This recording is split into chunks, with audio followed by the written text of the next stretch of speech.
In this lesson on work, energy and power, we're going to explore the relationship between power and velocity. Starting with the definition. If you consider a force that's applied to a particle that is equal to the resistance the particle is undergoing, so that the particle has a constant velocity of v meters a second in the direction of the force. Every second, the particle moves v meters in the direction of the force.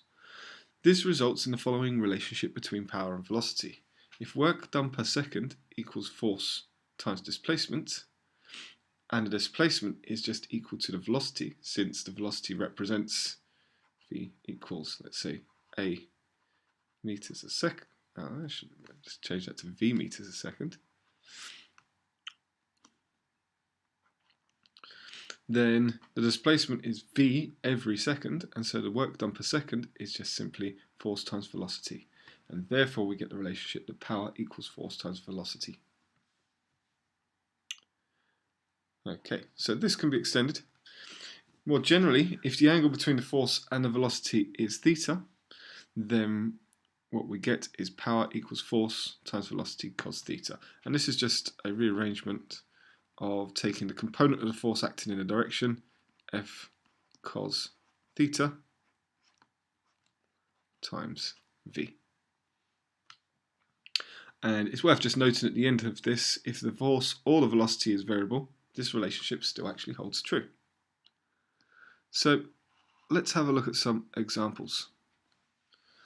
In example 1, we have a car of mass 950 kilograms and the power output 10 kilowatts is towing a trailer of mass 250 kilograms. The car and the trailer are experiencing resistances to motion of 300 newtons and 100 newtons respectively. We want to find the maximum speed of the car and trailer, and then we'll look at the second part afterwards. So let's have, here is our car and trailer. So I'm just going to draw them as particles. They have a tow bar between them, so there is some tension acting backwards and forwards through this. We have reactions, so we can call this RC and RT for reaction for the car, reaction for the trailer. The masses are 950 kilograms and 250 kilograms, so this is 250 G as a weight, and this is 950 G as a weight. We have a driving force, I believe it said 10, power output is 10 kilowatts, but we have resistances of 300 and 100 newtons respectively. So we then have this resistance of 300 acting on the car and 100 newtons acting on the trailer. And this has a driving force of D. Now what we know is power equals 10 kilowatts, or, because we should work in the standard units, 10,000 watts. Now, initially, the first part asks us to find the maximum speed of the car and the trailer. So at max speed, we must remember that the acceleration is equal to 0. So if I use Newton's laws to resolve horizontally in the direction of motion, I can find my driving force. And once I find my driving force, I'll be able to find my velocity. So we have acting in the direction that I'm resolving as a driving force, and then we have resistances. Now I don't include the tension because we have a tension acting forwards and a tension acting backwards. Those two tensions cancel each other out. They're internal to the system, so really they're not acting in any way. But I do have that resistance of 300 acting on the car and 100 acting on the trailer, and this is equal to the 250 plus 950. So that's the total mass of the system times by 0. Now if I add 400 newtons to both sides, what we get is that the driving force is in fact equal to 400 newtons at the max speed.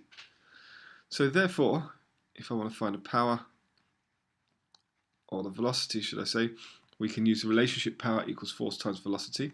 What I know is that 10,000 watts is equal to 400 V, and if I divide by 400 both sides, then what we get is that the velocity is 25 meters a second. And we are done.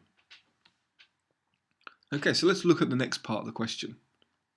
Next part of the question said, at a particular moment the car has velocity 8 meters a second. We want to find the acceleration of the car, and we want to find the tension in the tow bar. Okay, so what we know at this point, so let's label this part A. This is part B. So now at this point, at a particular point, velocity equals 8 meters a second. Now 8 meters a second, the driving force is different. So what I want to do is I want to find the driving force using power equals force times velocity. Let's put so what we're going to get is 10,000 is equal to the velocity, which is 8, and we're going to use d for driving force. So if I divide both sides by 8, I get that the driving force is in fact increased in this situation, so we get a driving force of 1,250 newtons. Now I can find acceleration, because if I resolve horizontally, and acceleration will always be forwards. Perhaps I should have put the acceleration on there. So if I resolve horizontally using Newton's second law now, F equals ma,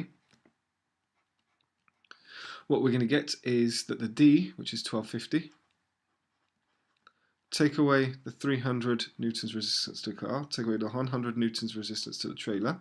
This is equal to the total mass of the system, which is 950 plus 250, so we're just going to call that 1200 now, A.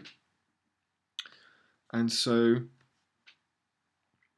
at this point, what we get is that 850 equals 1200A, tidying up the left-hand side, so 1250 minus 400, and if I divide by 1200, we get that the acceleration is 0.71 meters per second squared, and that's to 2 decimal places.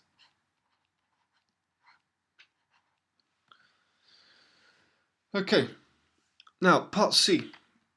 Part C required that we find the tension in the tow bar. Okay, so to find the tension in the tow bar, this is just like working within the M1 problems. We can either focus on the trailer or we can focus on the car and just look at the forces acting on it in relation with this acceleration here, the 0.71. The forces acting on the car on the trailer are simpler because there's only 2 of them, so I'm going to focus on the trailer. Okay, so what we actually have at this point is, here's my trailer. There is a tension acting, that's what I'm trying to find. There is this 100 newtons resistance acting on the trailer. We know that the mass is 250, so the weight is 250g, and I have a reaction, which I'm just labelling with an R at this point in time. Not strictly necessarily in this problem, but I'm just being complete. What I also know is that the acceleration is 0.71 meters a second squared acting in that direction. So if I resolve using Newton's second law at this point in the direction of acceleration, what I know is then in that case, tension minus 100 is equal to 250 times by 0.71. And so if I add 100 to both sides, what we'll find is that the tension is equal to 277.1 newtons to 1 decimal place. And you'll notice in the notes that I have also done it from the point of view from the car, so you can check and make sure the answers match up. It doesn't matter which you pick, they should give consistent answers. Okay, I hope that all made sense. Let's have a look at example 2.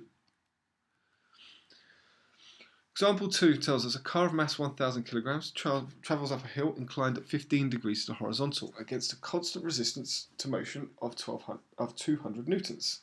Its maximum speed is 50 kilometers an hour, so we want to find the power output of the engine. So let's start off with a diagram.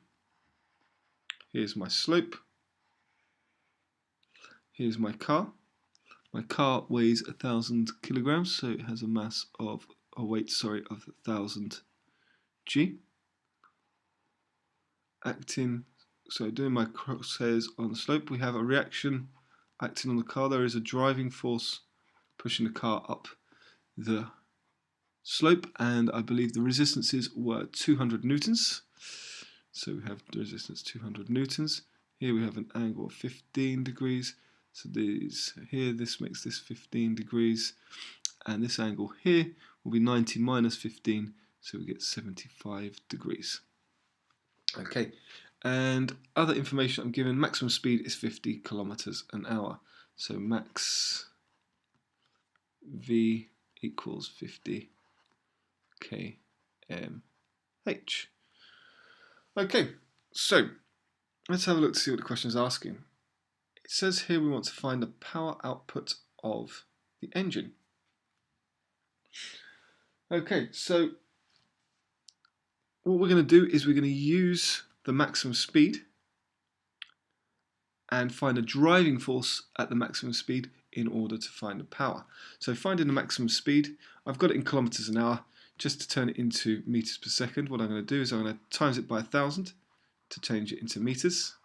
Then I'm going to divide it by 60 to change that into meters per minute, and another 60 to change it into meters per second. So if I work through that, you should get a velocity of 13.89 meters a second. And that's to 2 decimal places. Okay, so now I need to find the driving force. If I find a driving force using Newton's second law, we're going to focus on this max speed because I know max speed acceleration equals 0. So resolving up the slope, we have the driving force, using Newton's second law, remember to state that. So I have the driving force acting up the slope. Take away the 200 newtons resistances acting parallel to the slope, and then I must take away the weight of the car acting down the slope, which is 1000 G cos of 15. And this is equal to 1000 times the acceleration, which is 0. And sorry, this should be, it's not acting at 15 degrees. Let's just correct that. Sorry, it's turned through an angle of 75 there. It's 1000 G cos 75. Something didn't seem right about that. So yes, the weight acts through, its component goes through an angle of 75 degrees, so it's cos of 75. Okay, so if I add 200 newtons to both sides and I add the 1000 G cos 75 to both sides, what we get is that the driving force is equal to 2,736.43 newtons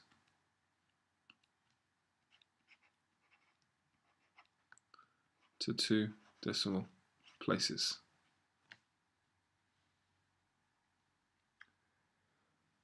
Okay, so using this to work on my power, power is equal to force times velocity. So I've got my force, I've got my velocity, so my power equals 2736.43 multiplied by 13.89. So power comes out at 38,006.0 newtons, which we could approximate to be 38 kilowatts.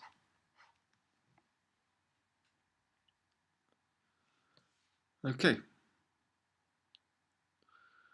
So let's go back. The question doesn't quite finish there. And then it says, when it reaches the top of the hill, the road levels off. We want to find the initial acceleration when the car reaches the flat. So what we have to do at this point is we're going to start again. We're going to draw a whole new different diagram because we've got a different situation. Here we have the car. Has a driving force acting on it. There is still the resistances of 200 newtons. We know that the mass or the weight is still 1000 G. There is a reaction acting on the car, not strictly necessary in this situation. Now, when the the car gets to the top of the hill, the driving force of the car we calculated to be 2,736.43 newtons. So this remains the same because the velocity at the instant it reaches the top is still 13.89 meters a second. So to find the acceleration, all we need to do is use Newton's second law. So I get now that the driving force, 2736.43, minus the 200 newtons resistance is equal to the mass, which is 1,000, times the acceleration a. So if we then divide by 1,000, because that's all I need to do to isolate a and get a on its own, is I get a is 2.5 meters a second squared. And this is to 1 decimal place. Okay, so I hope that second solution made sense. One more problem to look at, but before we do, if we consider variable resistance, during the modelling of the previous problems, the assumption has been made that the resistances to motion are constant. And this isn't actually the case in practice. In general, air resistance is proportional to an object's velocity, although the relationship can differ depending on the velocity. For example, velocity is up to 10 meters a second, the air resistance is proportional to the velocity. For velocities between 10 meters a second and 250 meters a second, air resistance is proportional to the square of the velocity. Now, we don't go into this sort of detail in M2, to be honest, but it's just there for information. So let's have a look at a problem that involves variable resistance. So in this question, we're told a cyclist rides a bike against resistances to motion that are proportional to her velocity. The cyclist rides with a power output of 128 watts and a maximum speed of 8 meters a second. The weight of the bike and the cyclist is 80 newtons. So we want to find the maximum speed of the cyclist when she rides up the slope inclined at alpha equals sine to the minus 1 over 20 to horizontal and a power output of 96 watts. Okay, now essentially what we're saying is resistance is proportional to the velocity. Let's call this resistance F for force. So what that means is our resistance equals kV. So I've got to start this question off by actually finding out what this constant K in the relationship is. Otherwise I won't be able to find the velocity. Now what I'm going to do is we're initially told that she can ride with a power output of 128 newtons and a maximum speed of 8 meters a second. So we're going to use that information to find the relationship between the resistance and the velocity. So drawing a diagram, here is our cyclist. She has a driving force and we have a resistance, which we said is F equals kV. We don't know that in a moment. There is a reaction when the cyclist rides, and we know the weight is 80 newtons. Different to ATG because we're actually told the weight rather than the mass in this situation. Now, I can find the driving force because I'm told the power that she has is 128 watts with a max speed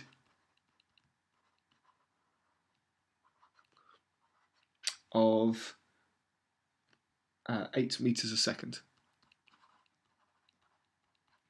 So I can use the power. So I get power equals FV. So I can find my driving force. So I get 128 is equal to 8 times the driving force, which is D. And if I divide by 8, we get a driving force of 16 newtons. Now if I use Newton's second law, at max speed, we know A equals 0. So resolving horizontally, using Newton's second law, again, what I know is that the driving force minus kV, so V, remember, is 8. So let's do driving force minus 8 equals mass times acceleration. So we don't actually know the mass, but I can put m times 0. So what we get here is that the driving force 16 newtons minus kv, or in this case velocity equals 8, so this is 8k, so 16 minus 8k equals 0. If I add the 8k to both sides, I get 8k equals 16, and if I divide both sides by 8, we get that k equals 2. So now I know the resistance F equals 2v. So the resistance in newtons is twice the velocity. Now I can go back to the full problem, because the full problem says that actually find the maximum speed of the cyclist when she rides up a slope inclined at alpha equals sine to minus 1 over 20 to the horizontal, and a power output of 96 watts. So what we're saying is here, we're on a slope. Here's my cyclist, has a weight of 80 newtons. We're going to call this alpha. Working perpendicular and parallel to the slope, we have a reaction. Here I have a driving force. Here we have the resistance, which we've now found to be 2v. We're told in this case that the power equals 96 watts. I'm also told sine alpha, so sine to minus 1 alpha. Alpha equals sine to minus 1 over 20. So actually if I rearrange this, what this tells me is sine alpha equals 1 over 20. So I can use and create a triangle to read off angles of this. So if I call this alpha, opposite is 1, adjacent is 20, and if I use Pythagoras, you'll find that this is root 399. Let's call this beta. So I can now call these alpha and beta. Okay, so what I want to do is I want to first of all find a driving force. Now unfortunately, there's not much I can do with a driving force. If I do power equals Fv, what I get is that 96 equals dv, and so if I divide by v, all I can get is an expression for the driving force, which is 96 over v. But that's fine because we're going to form an equation in v. So when I then resolve up the slope using Newton's second law, remembering it's max speed again, a equals 0. So resolving up the slope using F equals ma,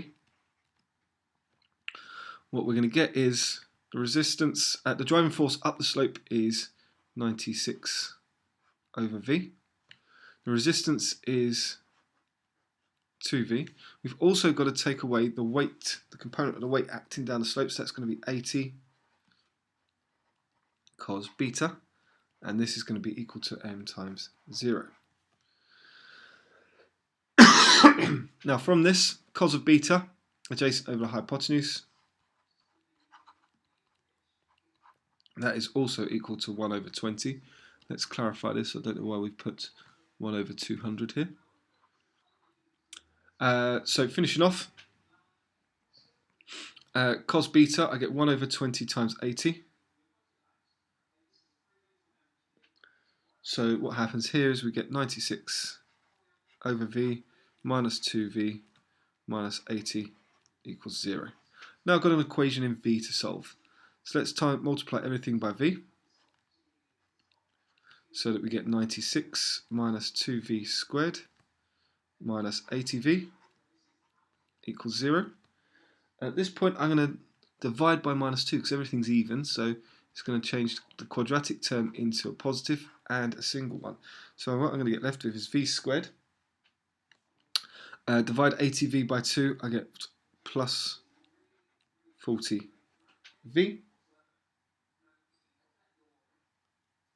Sorry, I've made a mistake here. I've divided the 80, I forgot to divide the 80 by the 20, which should be 4. So let's just correct this, apologies. So that should be 2v squared and 4v apologies, 2v squared and 4v. So when I divide that by 2, I get 2v, and then dividing 96 by 2, I get minus 48 equals 0. So finally, factorising factors of minus 48 that add to give us, I'll have a difference of plus 2, and v plus 8, and v minus 6. Now this gives two solutions for v, minus 8 and plus 6, but we're not going to have a negative velocity, therefore v is equal to 6 meters a second. Okay, I hope that all made sense and that you were able to follow my examples.